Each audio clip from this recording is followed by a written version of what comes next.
हाँ जी बच्चों, देखो लास्ट क्लास में हमने सारे कॉन्सेप्ट पढ़ लिए और आज के दो क्लास ना बहुत सारी क्लासेस हो गए हमारे। मैं आपको इस बात में कई बच्चे कहेंगे सर कितनी क्लासेस में चैप्टर ख़त्म होगा, तो भैया कॉन्सेप्ट सारे ख़त्म हो गए हैं। अब मेरा 2 दिन ना बस 2 क्लास और ले लो, 2 क्लास में खाली क्वेश्चन कराएंगे आप लोगों को ताकि सारे लॉजिक क्लियर हो जाए।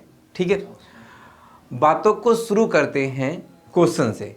क्वेश्चन में एक एक आपको करवाता रहता हूँ, लाइन से करते रहेंगे। देखो उसमें टाइम नहीं लगाएंगे क्वेश्चन को सॉल्व करने में। ये नहीं कि फिर से मैं आपको कॉन्सेप्ट समझाऊंगा फिर मैं आपको क्वेश्चन कराऊंगा, तो ऐसा नहीं है। आपको वीडियो पहले देखनी पड़ेगी पुरानी, तब ये क्वेश्चन समझ में आएगा।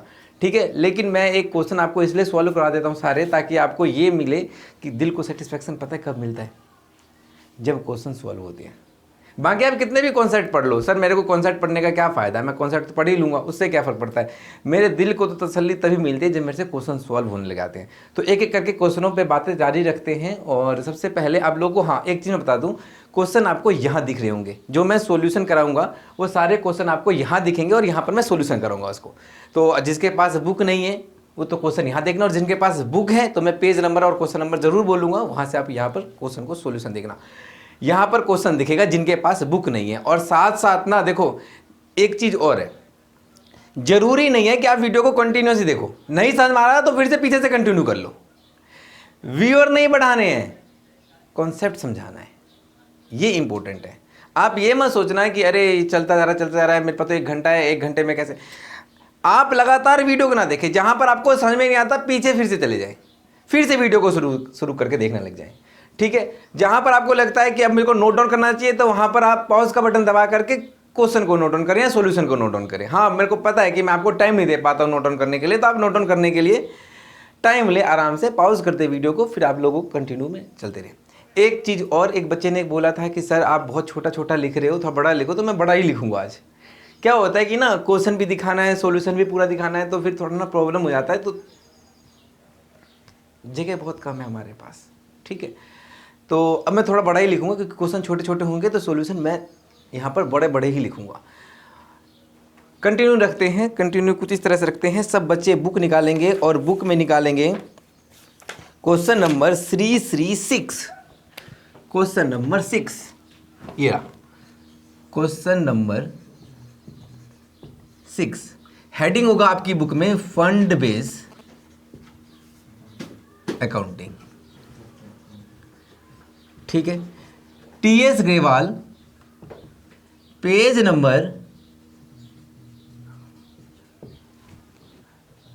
1.57 इस पेज पर आपको क्वेश्चन मिलेगा। ठीक है, और जिनके पास बुक नहीं, घबराने वाली बात नहीं, यहां पर क्वेश्चन दिखेगा। आप लोगों को दिख रहा होगा, मेरे को तो दिख रहा है, जरा देखो जरा। आप लोग कह रहे हैं कि how are the following item shown in the books of NPO. NPO की ऑर्गेनाइजेशन है, आप इसको कैसे शो करोगे। आपको मैं एक बात बता देता हूं, मैंने कहा था कि कोई भी फंड का अगर ओपनिंग बैलेंस होगा तो सबसे पहले तो वो लिखेंगे, इसमें ऐड कर देंगे, मैं याद दिला देता हूं, ऐड कर देंगे any income relates to this fund. Match fund मिला तो मैच फंड से रिलेटेड इनकम, प्राइज फंड मिला तो प्राइज फंड से रिलेटेड इनकम, स्पोर्ट्स फंड मिला तो स्पोर्ट्स फंड से related income. Any income relates to this fund, इसमें से लेस कर देंगे any expenses relates to this fund, इसी फंड से रिलेटेड अगर कोई खर्चा होगा तो लेस कर देंगे। ठीक है, इसमें ऐड कर देंगे और भी अगर डोनेशन मिल गया, स्पोर्ट्स फंड के लिए ओपनिंग बैलेंस था 1 लाख, आपको 50,000 कोई और आकर दे गया स्पोर्ट्स फंड, तो ये लिखेंगे डोनेशन या फिर fund receive during the year, आपको जो मिल गया वो भी ऐड कर दोगे। फिर मैंने कहा था कि इसको सॉल्व कर लेना एडलेस करने के बाद। अगर ये आंसर प्लस में आ जाता है तो ये क्लोजिंग बैलेंस शीट में लायबिलिटी साइड आएगा, और अगर ये माइनस में आ जाता है तो ये इनकम एंड एक्सपेंडिचर में, आपने इनकम एंड एक्सपेंडिचर अकाउंट सीखा है, इनकम एंड एक्सपेंडिचर अकाउंट में किधर आ जाएगा, डेबिट साइड आ जाएगा। फिर आपकी जेब से खर्चा हो गया। सपोज सर मान लो, हाँ सर मुझे ना 1 लाख रुपए मुझे किसी ने दिया कि आप इससे ना टूर्नामेंट फंड दिया, उसने कहा टूर्नामेंट करवाना। ठीक है, मैंने ना खर्चे करने शुरू कर दिए, करते करते करते करते करते करते खर्चा हो गया 98,000 का और टूर्नामेंट ख़त्म हो गया, 2,000 रुपये बच गए। तो 2,000 रुपये को मैं क्या मानूँ, लाइबिलिटीज़, प्लस में आया आंसर। और सर मान लो भगवान ना करे खर्चा 1,02,000 का हो जाएगा, तो फिर 1,02,000 का हो गया तो 2,000 माइनस में आ जाएगा आपका आंसर। 1,02,000 माइनस करोगे ना यहाँ से तो 2,000 माइनस में आएगा, फिर वो इनकम एंड एक्सपेंडिचर में डेबिट साइड चला जाएगा। समझ आती मेरी बात। अब जरा क्वेश्चन नंबर 6 का सोल्यूशन देखना। तो कह रहा है आपको क्वेश्चन में, जरा देखो क्वेश्चन में वो कह रहा है कि आपको टूर्नामेंट फंड मिला 50,000 रुपये का। क्या कोई ओपनिंग बैलेंस था? नहीं। तो लिखोगे टूर्नामेंट फंड रिसीव, कितने रुपए का रिसीव किया आप लोगों ने? 50,000 रुपये का, ये लिख दिया। ओके, इसमें आपको खर्चा हो गया, टूर्नामेंट रिलेटेड ही खर्चा दे रखा है, माइनस या फिर लेस एक्सपेंसेस ऑफ टूर्नामेंट। कितने रुपए का जरा बताओगे मेरे को? 15,000 रुपये का। ये मैं माइनस कर देता हूं, खर्चा हो गया। और कह रहे टूर्नामेंट से रिसीव्ड और हो गया, तो ऐड कर देंगे any income relates to this fund. बोलो, RECEIPTS, रिसीप्ट्स। कितने रुपए का? 20,000। अब मैं सॉल्व करता हूं इसको, 50 20 70, 70 में से 15 गए, 55,000। प्लस में आ रहा है माइनस में आ रहा है? प्लस में आ रहा है। तो आपको क्या निकालना है? बैलेंस शीट में किधर दिखाओगे? Liability side. सर आप बैलेंस शीट क्यों नहीं बना रहे हो? क्योंकि आपको उसने बोला है कि आपको कैसे इसको ट्रीट करना है, तो आप इसको बैलेंस शीट में लायबिलिटी साइड ट्रीट करके दिखाओगे। तो ये लो बैलेंस शीट, बैलेंस शीट बनाओगे। कब की बैलेंस शीट बनाओगे? डेट बोला उसने, डेट नहीं बता रखा, तो ये क्लोजिंग बैलेंस शीट है। तो मैं लिख देता हूं आगे क्लोजिंग बैलेंस शीट, और बैलेंस शीट में लिखाऊंगा टूर्नामेंट फंड। टूर्नामेंट फंड कितने रुपए का? 55,000 रुपये का। समझ आती मेरी बात? हाँ या ना बोलो। ये क्वेश्चन नंबर 6 का सॉल्यूशन है, नोट डाउन कर लो आप लोग। हाँ जी बच्चों, क्वेश्चन नंबर 7 देखो। क्वेश्चन नंबर 7 ये रहा, how are the following deal with the account of non profit organization. अगर कोई नॉन प्रॉफिट ऑर्गेनाइजेशन है तो आप इसको कैसे डील करोगे? दो केसेस बता रखा है, पहला केस और केस नंबर 2। पहले केस नंबर 1 की बात करते हैं। कह रहा है कि प्राइज फंड मिला आपको 50,000 रुपये का, क्रेडिट साइड मिला है ना, बोलो। तो आपको प्राइज फंड मिला, तो सबसे पहले लिखेंगे प्राइज फंड कितने रुपए का मिला था आपको? 50,000 रुपये। ठीक है, आगे क्या बोल रहा है वो? कह रहा है कि प्राइज अवॉर्डेड, आपने इसमें से प्राइज अवॉर्ड कर दिया, लोगों को दे दिया, तो लेस खर्चा हो गया। बोलो, प्राइज अवॉर्डेड कितने रुपए का? 12,000 रुपये का। माइनस कर दूं, खर्चा हो गया।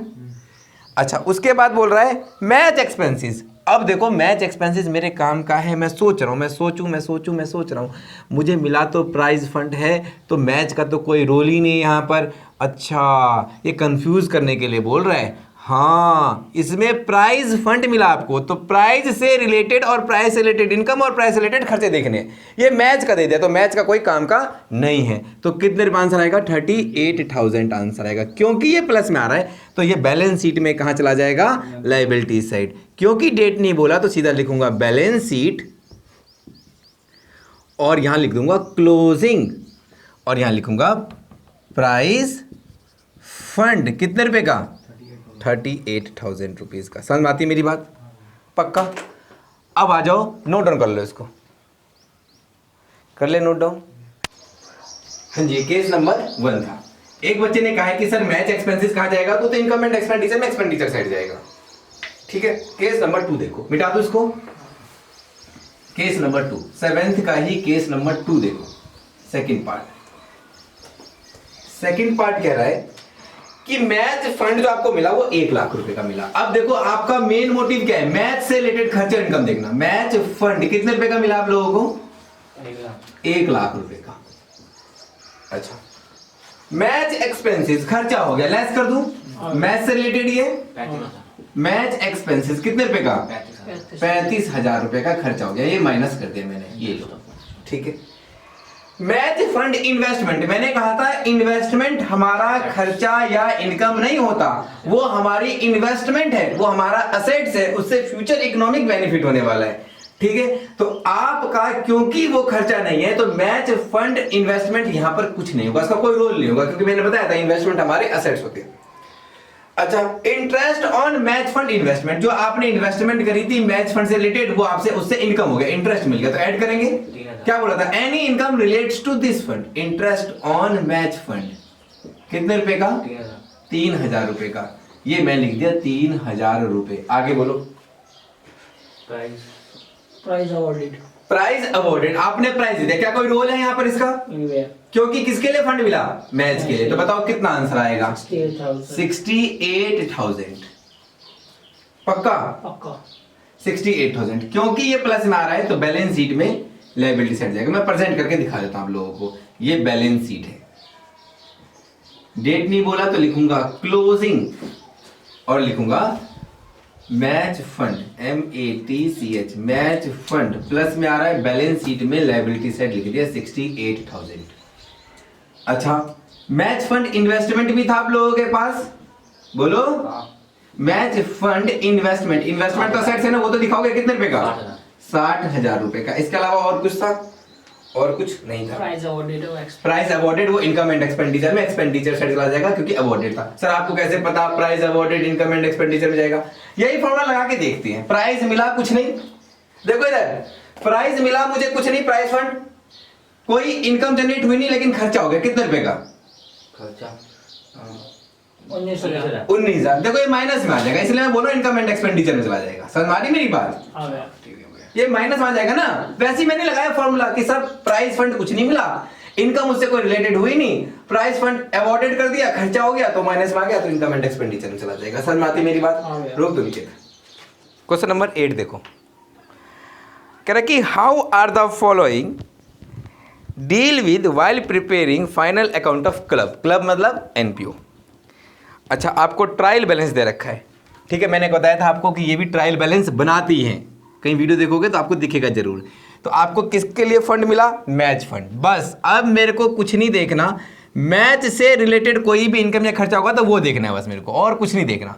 सर अगर प्राइस हो गया तो मेरे को एक बात बताओ सर। हाँ सर एक बात बताओ, जब मैच हुआ होगा तभी तो प्राइस बटा होगा। हाँ ये बात तो है। तो साहब आप अकाउंट के नाना मत बनो, जितनी बात समझाई है वही समझो।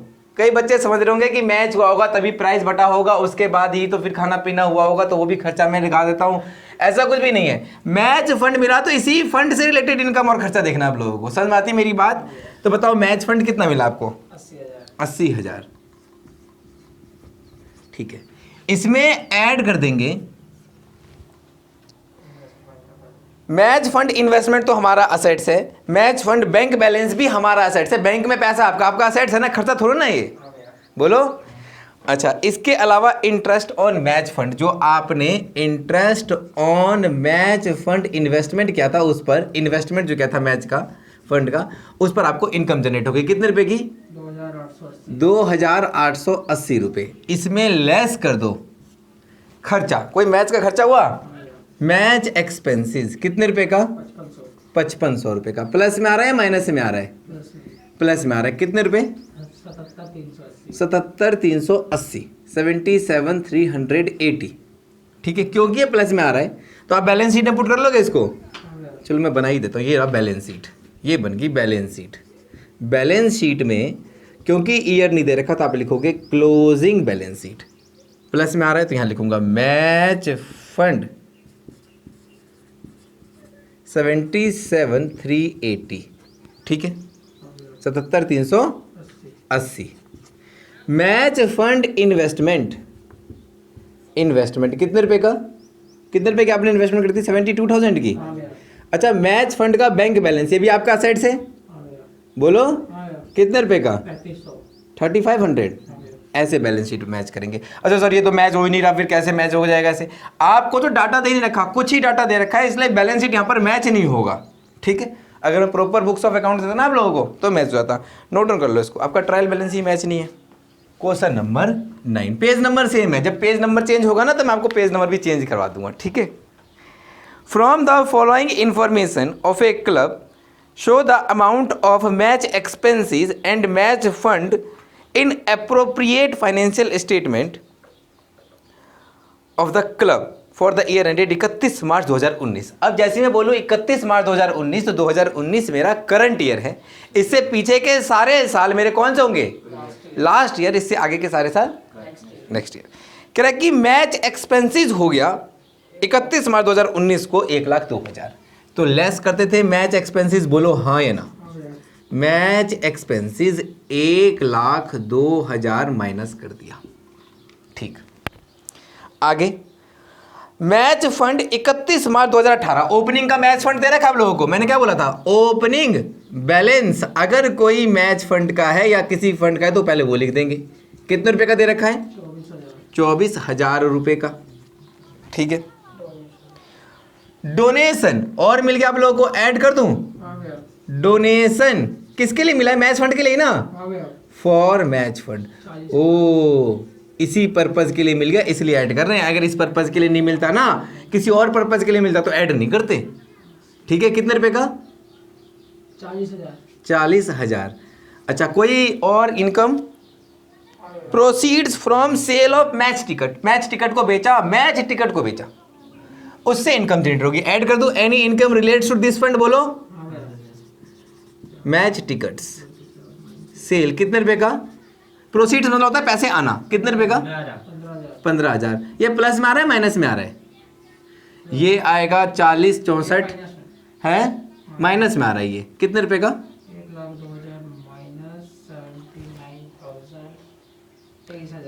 23,000।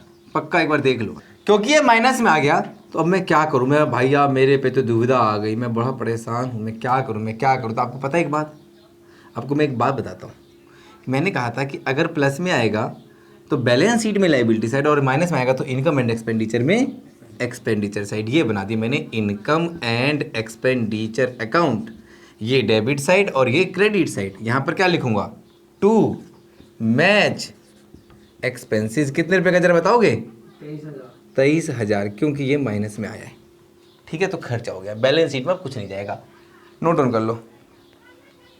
देखो बच्चों, क्वेश्चन नंबर 10 को समझने से पहले एक चीज समझना सब बच्चे, ये एक क्लब है, इस क्लब को इस व्यक्ति ने 1,00,000 रुपए दिए हैं, ये देखो ये 1,00,000 रुपए दे रहा है, 1,00,000 रुपए इसने दिए और कहा है कि आप इससे बिल्डिंग बनवाना। तो बताओ क्या ये लायबिलिटीज है क्लब के लिए, हाँ एक सर पर बोझ है, लायबिलिटीज है कि इसको बिल्डिंग फंड मिला, बिल्डिंग फंड मिला, कितने रुपए का, 1,00,000 रुपए का, ये इसकी लायबिलिटीज है। अब इसने क्या किया, इस बिल्डिंग फंड में से 20,000 रुपए की बिल्डिंग बना ली। तो साहब 20,000 की जब बिल्डिंग बना ली तो इसके पास एक बिल्डिंग बनकर तैयार हुई कि नहीं हुई, बताओ जरा। एक बिल्डिंग बनकर के तैयार हो गई 20,000 रुपए की, हाँ ये पूरी कंप्लीट नहीं हुई है, लेकिन भैया इसमें सामान तो लग गया है, ये आधा ही बना लेकिन आधा असेट्स तो बन गया, इसलिए कहते हैं इसको कैपिटल वर्क इन प्रोग्रेस। ये अभी आधा बनकर तैयार हुआ है, पूरा नहीं हुआ, लेकिन फिर भी एसेट्स है कि नहीं है। तो अब बताओ लायबिलिटीज कितने रुपए की रह गई, केवल 80,000 की, बोलो अब तो लायबिलिटीज केवल 80,000 रुपए की रह गई ना। अगर इसमें से ध्यान से सुनना 20,000 रुपए का असेट्स बन के तैयार हो चुका है, तो साहब एक तरफ से 20,000 की लायबिलिटीज कम हो गई और एक तरफ से असेट्स बढ़ गया, क्या बैलेंस शीट मैच हुई? The answer is no. अरे एक तरफ से आपकी लायबिलिटीज 20,000 से घटकर केवल 80,000 रह गई, बोलो हाँ है ना, और एक तरफ से असेट्स और बढ़ चुका है 20,000। तो सर ये 20,000 किसका है? तो ये जो बिल्डिंग बनी है ये एक्चुअली है तो इसी का ना। मान लो इस क्लब ने बिल्डिंग बना ली 1,00,000 रुपए में से 20,000 की, तो ये क्या कहेगा, अच्छा बिल्डिंग बना ली, ये फंड तो मैंने ही आपको दिया था, अब ये बिल्डिंग मेरी हो गई। क्लब कहेगा अरे भैया आपने डोनेशन दिया था बिल्डिंग बनाने के लिए, वो मैंने बिल्डिंग बनाई, तो आपने तो ट्रस्ट के नाम दिया था ना वो पैसा, तो ये 1,00,000 की बिल्डिंग तो अब ट्रस्ट की हो गई ना, ये 20,000 की बिल्डिंग तो अब ट्रस्ट की हो गई। तो ये क्या करना चाहिए, यहां पर मैं इसको कैपिटल फंड में जोड़ दूंगा, कहूंगा कि ये 20,000 की लायबिलिटीज तो कम हुई, इससे असेट्स तो जनरेट हुआ। बोलो आपने 1,00,000 माइनस 20,000 ही तो किया है बच्चों, तभी तो 80,000 बचा। बिल्डिंग फंड 1,00,000 के लिए मिला था, इसमें से 20,000 आपने खर्च कर दिए, तो आपकी केवल 80,000 की लायबिलिटीज बच गई और 20,000 की बिल्डिंग बन गई। बोलो अब ये 20,000 की बिल्डिंग तो बन गई, असेट्स तो क्रिएट हो गया, बढ़ गया असेट्स, लेकिन लायबिलिटीज तो घट गई। तो कहेंगे कि ये जो बिल्डिंग बनी है ये किसका है? ये ट्रस्ट का ही तो है। अल्टीमेटली फायदा तो ट्रस्ट को हो ही गया ना भाई। अगर मैं प्रकांशु को 1 लाख रुपए दे देता हूं और कुछ नहीं बोलता हूं तो प्रकांशु की इनकम है, बोलो। और अगर मैं प्रकांशु को 1 लाख रुपए देता हूं और बोलता हूं इससे आप यज्ञ करवाना या आप इससे बिल्डिंग बनाना, इससे वो बिल्डिंग बना भी लेता है। देखो कुछ दिनों तक लायबिलिटीज थी जब तक बिल्डिंग नहीं बनी। अब ये जो बिल्डिंग बन गई अल्टीमेटली प्रकांशु का ही तो हो गया। मैंने डोनेशन दिया ना उसे 1 लाख रुपए का कि आप इससे बिल्डिंग बनाना, तो उसने 1 लाख की बिल्डिंग बना ली, तो उसकी ये असेट्स हो गई, असेट्स तो बन गई, तो उसकी कैपिटल भी तो बढ़ गई एक तरह से। लायबिलिटीज कम होकर के वो कैपिटल में जुड़ गई, और क्योंकि वो असेट्स है तो असेट साइड भी चली गई। ये ट्रीटमेंट है। अगर कॉन्सेप्ट को करता हूं मैं चेंज, मान लो मैंने प्रकांशु को 1 लाख रुपए नहीं दिए, पहले इतनी सी बात समझ में आप लोगों को कि मैंने प्रकांशु को 1 लाख रुपए दिया और कहा बिल्डिंग बनाना, इसमें से उसने 20,000 की बिल्डिंग बना ली, तो 20,000 असेट में जोड़ दिया और ये 20,000 की बिल्डिंग बन गई, अल्टीमेटली प्रकांशु की हो गई तो उसकी कैपिटल में जोड़ दिया, कैपिटल फंड में जोड़ दिया। समझ में आ रही मेरी बात? अगर मैं कॉन्सेप्ट को चेंज कर दूं कि मैंने प्रकांशु को कोई डोनेशन नहीं दिया, प्रकांशु क्लब है, उसने खुद ही अपने पैसों से बिल्डिंग बनाया, तो एंट्री क्या करेगा? Building account debit to cash account. ये तो उसी के पैसे में से आई हुई है, उसी ने अपने पैसे से बनाया हुआ है, तो ये कैपिटल फंड में नहीं जुड़ेगा। अगर वो खुद ही अपने पैसे से बनाता, यानी उसे कोई फंड नहीं देता, नो फंड रिसीव, उसने कोई फंड रिसीव नहीं किया, उसने अपनी जेब से पैसा लगा करके बिल्डिंग बनाया, तो उसकी बिल्डिंग तो बनेगी, साथ में कैश कम हो जाएगा। समझ में आ रही मेरी बात? यानी अगर प्रकांशु को किसी ने डोनेशन नहीं दिया तो एंट्री होगी building account debit to cash account. समझ में आ रही मेरी बात? और अगर इसको किसी ने डोनेशन दिया है तो साहब उससे क्या होगा, जितने रुपए की बिल्डिंग बन जाएगी उतने रुपए से वो क्या करेगा, फंड में से माइनस कर देगा, अपनी लायबिलिटी को कम कर देगा, और अल्टीमेटली वो सेट बन गया। ये बिल्डिंग उसे डेली दिखेगी, प्रकांशु को डेली दिखेगी, डेली दिखेगी, सोचेगा ये तो मेरा ही तो है, ये तो मेरा ही तो है। जैसे ही सोचने लग जाएगा तो उसकी कैपिटल फंड में जुड़ जाएगा। समझ में आती है मेरी बात की नहीं आती है? तो आपने ये सीखा कि अगर किसी को डोनेशन मिला है और उससे कोई बिल्डिंग या कोई एसेट्स जनरेट हो गया तो लायबिलिटीज तो कम हो जाएगी डोनेशन की, असेट्स और कैपिटल फंड बढ़ जाएंगे। इधर असेट बढ़ जाएगा, इधर से कैपिटल फंड बढ़ जाएगा। समझ में आ रही मेरी बात? अब जरा इस क्वेश्चन को देखना। अब बच्चों क्वेश्चन नंबर 10 देखो, क्वेश्चन नंबर 10 पार्ट 1।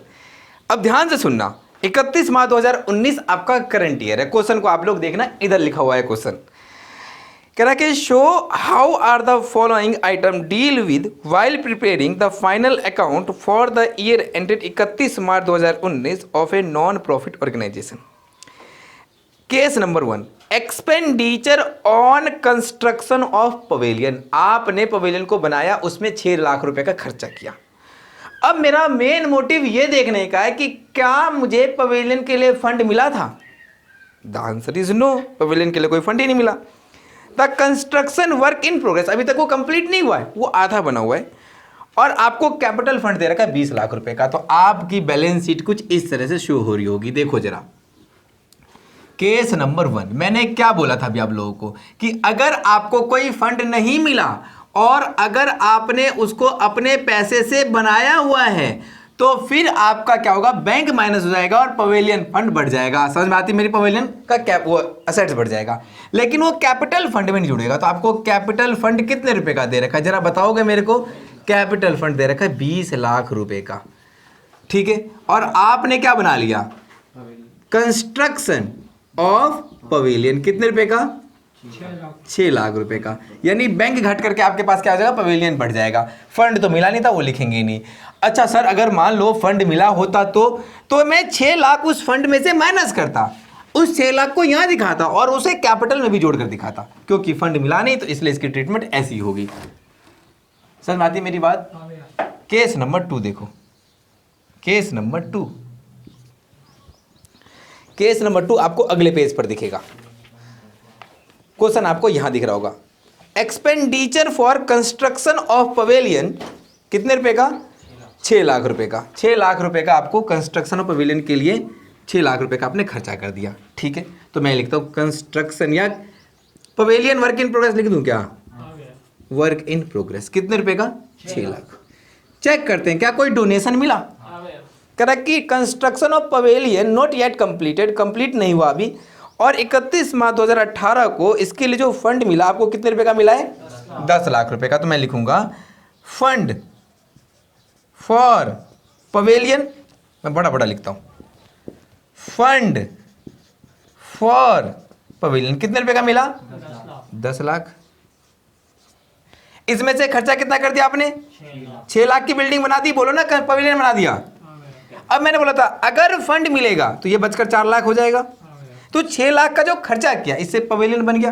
ये पवेलियन किसका है? मैं सोच रहा हूं किसका है, किसका है, किसका है, किसका है, किसका है, किसका है, मन में लड्डू फूटा, ये तो आपका ही है। तो इसको क्या कर दूं, कैपिटल फंड में जोड़ देता हूं।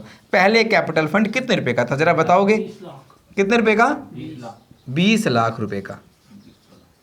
इसमें फंड कितने रुपए का? 6 लाख रुपए का। तो कितना का हो जाएगा? 26 लाख। केस नंबर 2 भी नोट डाउन कर लो। कह रहा है कि expenditure for construction of pavilion. एक बनाता हूं बैलेंस शीट, ये बनाई बैलेंस शीट। आपने पवेलियन बना दिया तो मैं लिखता हूं capital work in progress, bracket में पवेलियन लिख दूं। बोलो कितने रुपए का? 6 लाख। अब मैं देखता हूं कि क्या कोई फंड मिला आप लोगों को? बोलो बोलो ना, पवेलियन फंड कितने रुपए का मिला था? 10 लाख रुपए का फंड मिला था। ठीक है, आपने और रिसीव कर लिया 5 लाख रुपए। देखो 5 लाख रुपए का और डोनेशन रिसीव कर लिया। एक बात बताओ, मैं एक चीज पूछता हूं आप लोगों से, ऐड कर दिया डोनेशन रिसीव, इसी से रिलेटेड है ना बच्चों, डोनेशन रिसीव।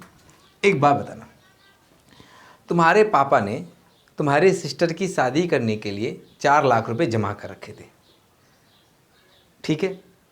शादी के समय पर उसी 4 लाख रुपए में से खर्चा करेंगे या कोई और 4 लाख रुपए लेकर आएंगे कहीं से उधार मांग करके? जो जमा किया उसी में से खर्चा करेंगे। तो अगर आपको पवेलियन के लिए फंड मिला तो ये खर्चा भी तो इसी में से करोगे। तो 6 लाख रुपए का खर्चा हो गया कि नहीं हो गया? यही तो मैं बार बार आपको समझाना चाह रहा हूं कि लेस एक्सपेंसेस, आपको पवेलियन के लिए फंड मिला तो ये खर्चा इसी में से तो किया होगा आप लोगों ने। यही चीज समझाना चाह रहा हूं। अब जब ये असेट्स बन गया तो ये आपका कैपिटल फंड में जुड़ेगा कि नहीं जुड़ेगा? तो सर कैपिटल फंड शुरू में कितने रुपए का था? कैपिटल फंड शुरू में 20 लाख रुपए का था। बोलो, इसमें से आपने 6 लाख रुपए का और बना लिया तो आपकी टोटल असेट्स कैपिटल कितनी होगी? 26 लाख रुपए की। अब ये कितने रुपए का बच गया? 9 लाख रुपए का। यानी पहले से 10 लाख रुपए का था, 5 लाख और रिसीव कर लिया, 6 लाख का खर्चा करके पवेलियन बना दिया। उसे दिखाओगे कि वो पूछेगा तो 9 लाख कैसे बचे? तुम बोलना 10 लाख रुपए शुरू में दिए थे, हाँ 5 लाख और मिले, 15 लाख हो गए, 6 लाख का देखो कैपिटल बना हुआ है, देखो जरा, देखो देखो आंखें हैं, देखो देखो, ये रहा देखो। तो ये अब किसका है? अब क्या, आपने मेरे को डोनेशन दिया था, मेरी हो गई है तो मैंने कैपिटल में जोड़ दी, बस बात खत्म। Add pavilion work in progress, note down कर लो, बस होगी बात खत्म। Page number 1.58। ठीक, अब जरा देखना इधर, मेरी बातों को समझना सब बच्चे।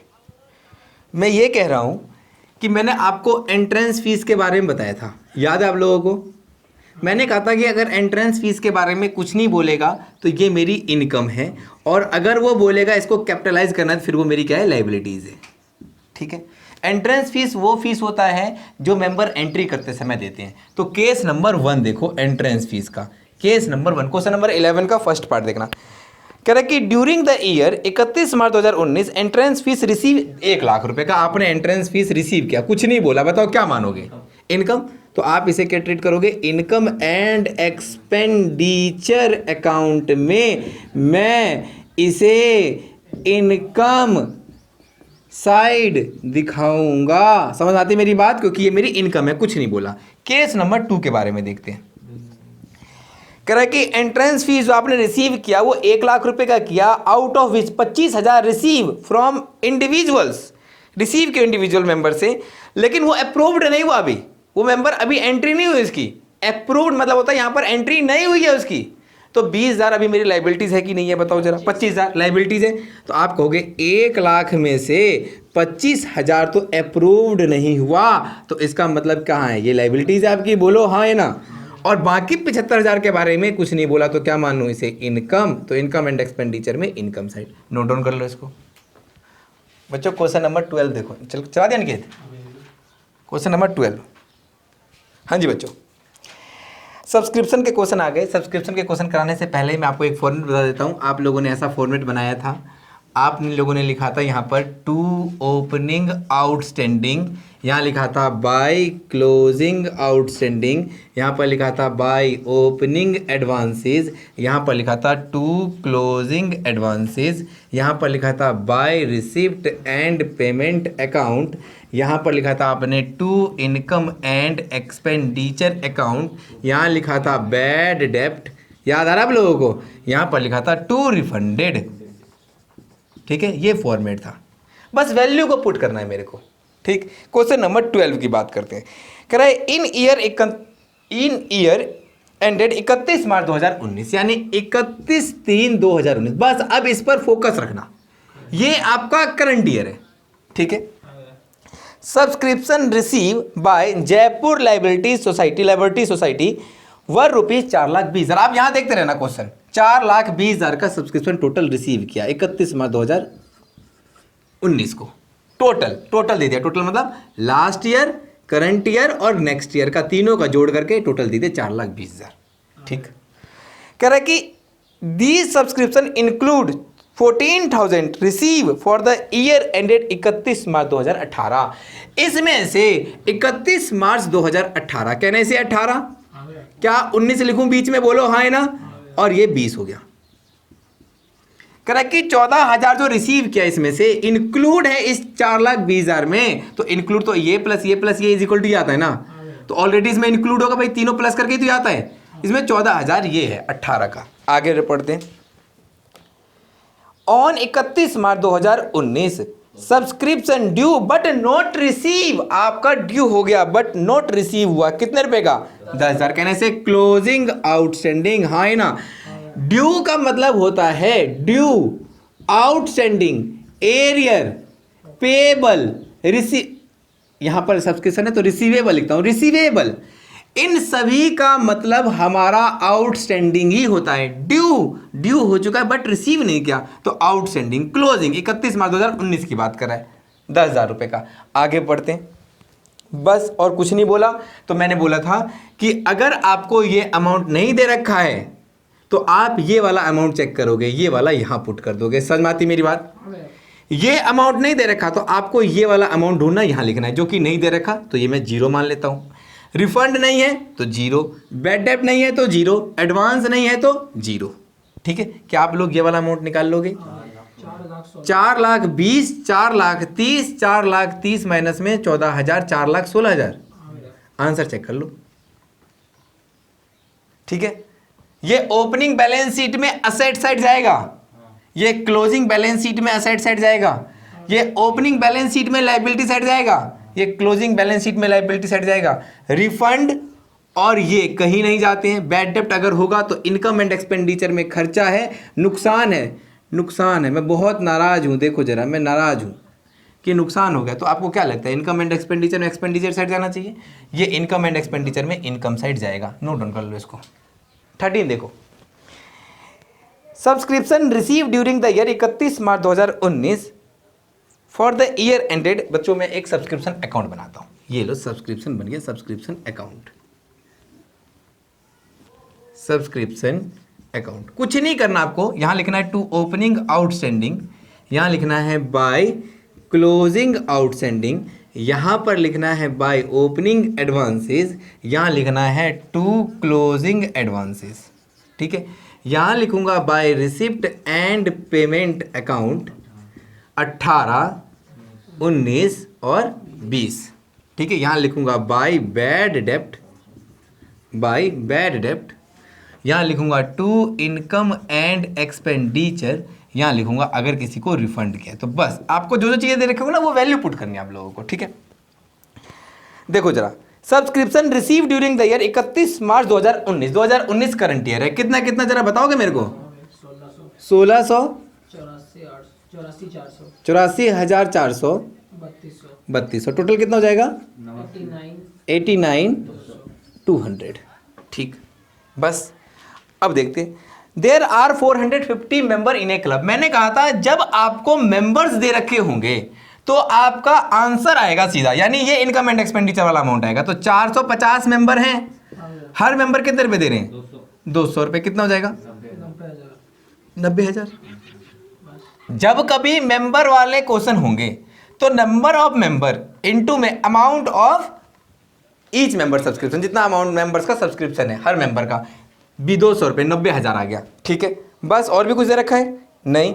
आपको कह रहा है कि 1800 arrear for the year ended 31 मार्च 2018, यानी 2018 कितना आउटस्टैंडिंग है? 1800।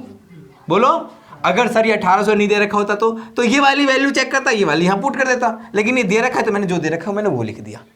ठीक है, ये अमाउंट नहीं दे रखा तो मैंने कहा था ये वाला अमाउंट यहाँ पुट कर देंगे 3200।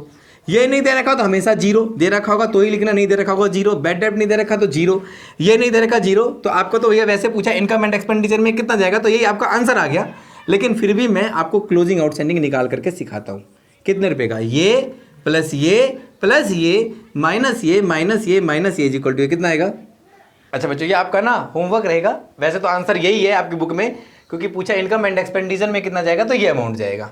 ये आपका होमवर्क है, आप लोग फाइंड आउट कर सकते हो। ये प्लस ये माइनस ये माइनस ये माइनस ये करके आपका होमवर्क है। ठीक है, इतना तो कर लोगे। और आंसर आपको लगे तो आप कमेंट बॉक्स में लिखना, नहीं लगे तो फिर मत लिखना। 5800 वैसे आंसर है इसका। मिटा दो जरा इसको। क्वेश्चन नंबर 14 देखो।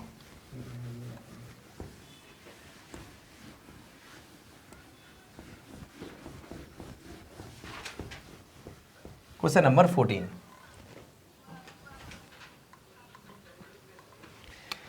आप लोग देखो उधर और मैं देखता हूं नीचे। देखो जरा, in the year ended 31 March 2019 subscription receive by king club Delhi were rupees 4,09,000। आप लोग सब्सक्रिप्शन अकाउंट बनाते थे?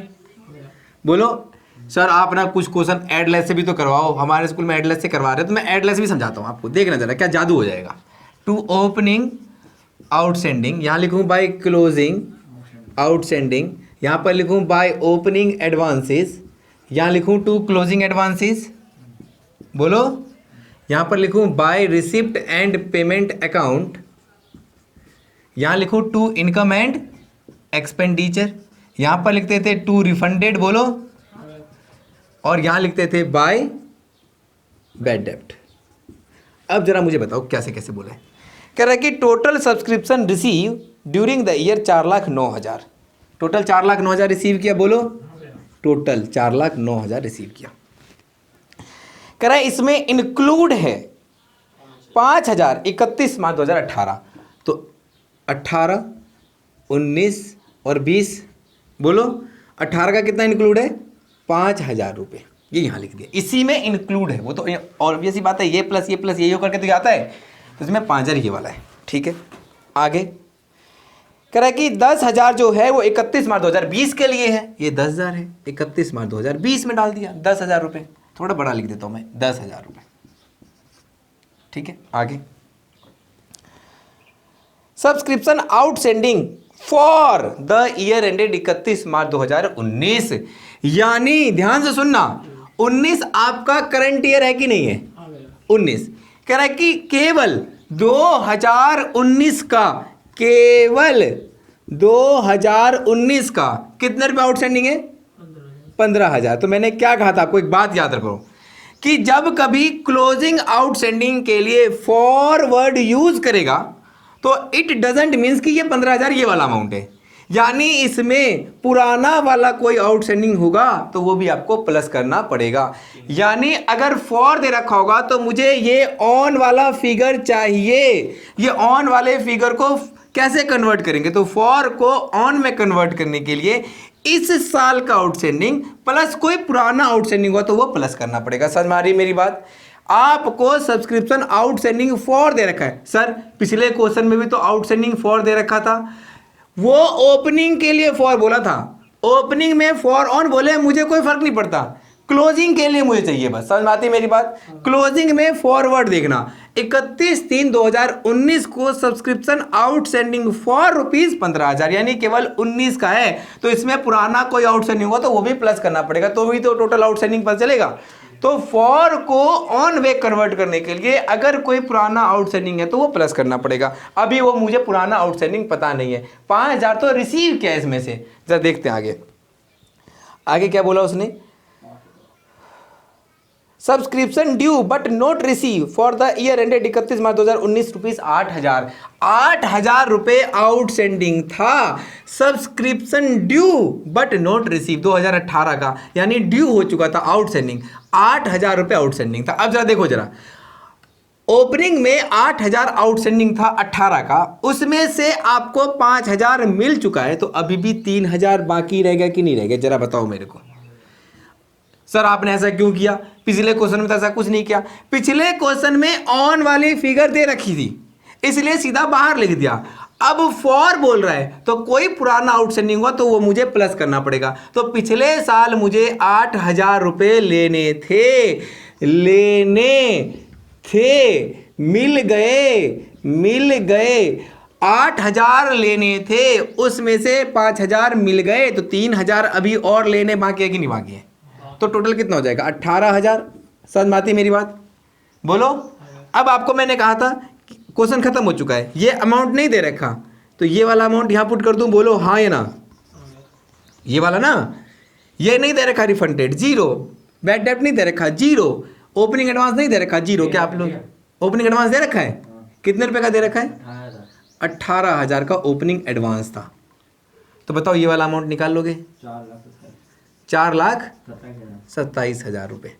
ओपनिंग बैलेंस शीट में asset side, closing balance sheet में asset side, opening balance sheet में liability side, closing balance sheet में liability side. ये कहीं नहीं जाता है, ये कहीं नहीं जाता। बैड डेब्ट, इनकम एंड एक्सपेंडिचर में एक्सपेंडिचर साइड। नोट डाउन कर लो। अच्छा एक चीज़ और, अभी रुकना अनिकेत, रुकना, एक चीज़ और, जरा सुनना मेरी बात को। मैंने ये अमाउंट बताओ, ये मैंने कैसे निकाला है। अब जरा मेरे से सवाल पूछना साहब कि सर ये अमाउंट आपने कैसे निकाला है, आप ही बता डालो मुझे अमाउंट मैंने कैसे निकाला। ये प्लस ये माइनस ये फॉर्मूला बन गया। आप फॉर्मूला लिखना, opening advance plus receive during the year plus closing outstanding minus opening outstanding minus closing advance is equal to ये फॉर्मूला। ये अब बताओ, अगर आपको अकाउंट आता है तो साहब एडलेस कैसे नहीं कर सकते हो। आपको एडलेस आता तो आप अकाउंट नहीं बना सकते, लेकिन अगर आपको अकाउंट आता तो आप एडलेस जरूर कर सकते हो। तो कैसे निकाला, ये प्लस ये माइनस ये इज इक्वल टू ये। कोई एडलेस से करवाए तो आप लोग दिमाग में ये इमेज बनाना और आपको एडलेस से कर देना, और कोई आपको परेशान ना करे कि सब्सक्रिप्शन अकाउंट खाली बनाओ, जैसा मर्जी वैसा करो, मुझे तो आंसर चाहिए, तो फिर आप ये बनाना। समझ आती मेरी बात, नोट डाउन कर लो इसको। क्वेश्चन नंबर 15, फिर से मैं एक सब्सक्रिप्शन अकाउंट बनाता हूँ। यहाँ लिखते थे टू ओपनिंग आउटस्टैंडिंग, यहाँ लिखते थे बाय क्लोजिंग आउटस्टैंडिंग, यहाँ लिखते थे बाय ओपनिंग एडवांसेस, यहाँ लिखते थे टू क्लोजिंग एडवांसेस, यहाँ लिखते थे by receipt and payment account, यहाँ लिखते थे to income and expenditure account. ठीक है, यहाँ लिखते थे बाय बैड डेब्ट, अगर कोई बैड डेब्ट हो गया तो वो यहाँ लिखते थे। ओके, यहाँ पर लिखते थे टू रिफंडेड। बस आपने एक चीज़ ये सीखी है कि अगर सब्सक्रिप्शन आउटस्टैंडिंग फॉर बोले क्लोजिंग के लिए, बाकी किसी चीज़ के लिए फॉर बोले कोई घबराने वाली बात नहीं, क्लोजिंग के लिए फॉर बोलेगा तो उसको ऑन में कन्वर्ट करने के लिए ये प्लस कोई पुराना अगर बकाया रह जाता, यानी इसका और इसका कोई डिफरेंस रह जाता तो प्लस कर दूंगा।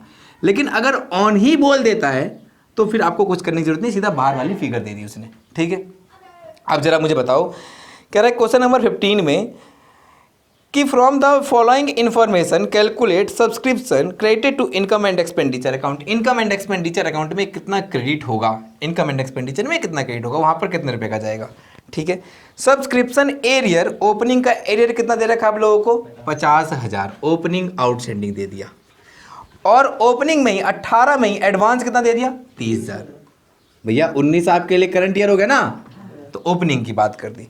ऐसे ही कह रहा है कि सब्सक्रिप्शन एरियर इन का मतलब आउटस्टैंडिंग ऑन, एरियर मतलब आउटस्टैंडिंग है यहाँ पर, एरियर मतलब आउटस्टैंडिंग ही तो होता है, और इन का मतलब ऑन है यहाँ पर, ऑन दे रखा आप लोगों को, कहीं ये नहीं कि फॉरवर्ड समझो आप लोग। कितने रुपए का दे रखा है, 25,000 रुपये का। समझ में आती है मेरी बात, ऑन फिगर दे दिया। इसलिए मैंने सीधा बाहर लिख दिया। सब्सक्रिप्शन एडवांस कितना दे रखा है क्लोजिंग का? 70,000 क्लोजिंग एडवांस दे दिया। Subscription receive during the year, कितने रुपए का रिसीव किया? 3 लाख रुपए टोटल दे दिया कि नहीं दे दिया? यानी ये प्लस ये करके 3 लाख रुपए। आपको अलग अलग ना बता के तो ये 3 लाख रुपए दे दिया। सब्सक्रिप्शन स्टिल इन एरियर, अभी भी 10,000 पिछले साल वाला बाकी है, तो मैं क्या करूं? बाकी है तो मुझे तो ये फिगर ही दे दिया।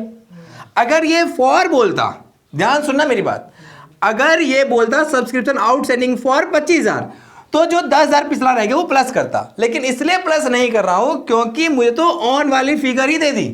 अब मैं अंदर क्या करूं? मुझे कोई फर्क ही नहीं पड़ता। अगर मुझे ये नहीं देता तो ये 25,000 प्लस में ये करके मैं यहां बाहर लिख देता।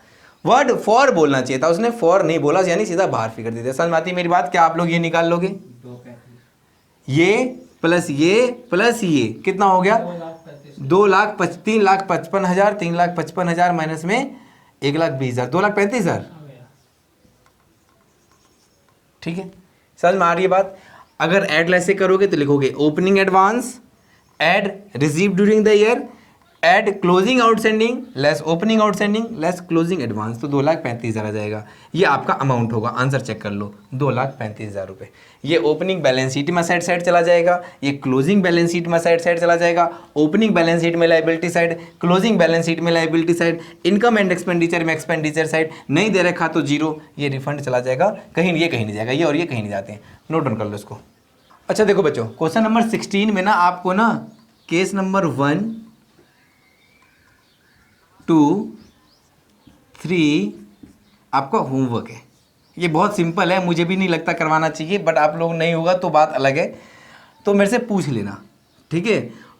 मैं केस नंबर 4 और 5 आपको करवाता हूँ। क्वेश्चन आपको यहाँ दिख रहा होगा। मैं एक बार सब्सक्रिप्शन अकाउंट बना रहा हूँ, सब बच्चे मेरे साथ साथ बनाना। ये है 4th पार्ट क्वेश्चन नंबर 16 का सब्सक्रिप्शन अकाउंट। यहाँ पर लिखते थे ओपनिंग आउटस्टैंडिंग, यहाँ लिखते थे बाय क्लोजिंग आउटस्टैंडिंग, यहाँ पर लिखते थे बाय ओपनिंग एडवांसेस, और यहाँ लिखते थे टू क्लोजिंग एडवांसेस, यहाँ पर लिखते थे by receipt and payment account, यहाँ पर लिखते थे to income and expenditure account. समझ में आई बात?